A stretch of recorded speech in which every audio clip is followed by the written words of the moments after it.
Welcome back to my channel. I do appreciate you joining me. Make sure you like and subscribe, and make sure you share it. Guess what? We're almost at 100 subscribers. Almost at 100 subscribers. So like I said before, make sure you like, subscribe, and share this so we can grow the channel.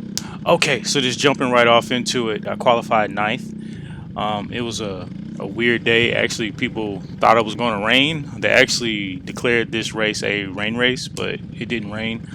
There's a lot of clouds and a lot of blue skies, so that didn't happen. So starting off in qualifying, I qualified P9. And then we move into the pre-final, and I wind up finishing 4th. It was not too much action in the pre-final, so I didn't really feel like it was any point of me showing it. It was just me driving in 4th place by myself, nobody in front of me and nobody behind me. So here we are in the final, and my starting position is P4.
Currently, right now, I am in P7. I lost a few positions due to a bad start and getting caught up in a little bit of traffic coming out of turn 3 in the last lap.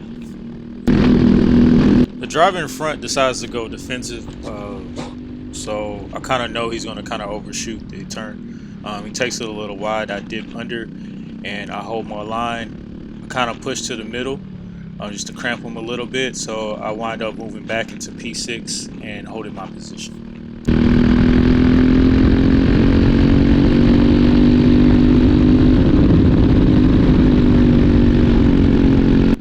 From this point on, for a couple laps, well, more than just a couple, but for a few laps, majority of the race, you'll just see me behind the driver in front, just applying pressure, just trying to set myself up and push us forward so we can get closer to the people in front.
Oh, and I'm stuck.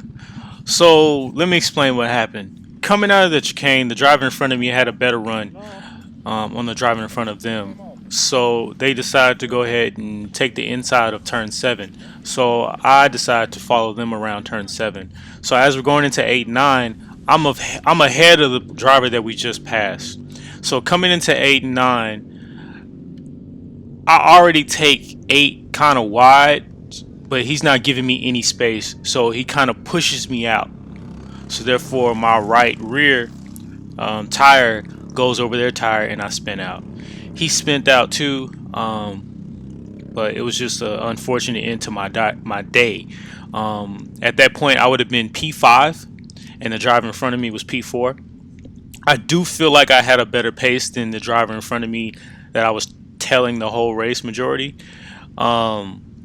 She winded up getting a P3. She winded up getting a podium.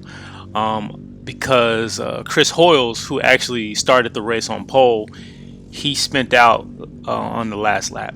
I do feel like eventually I would have made my move and figured it out how to get around the driver that I was telling majority of the race.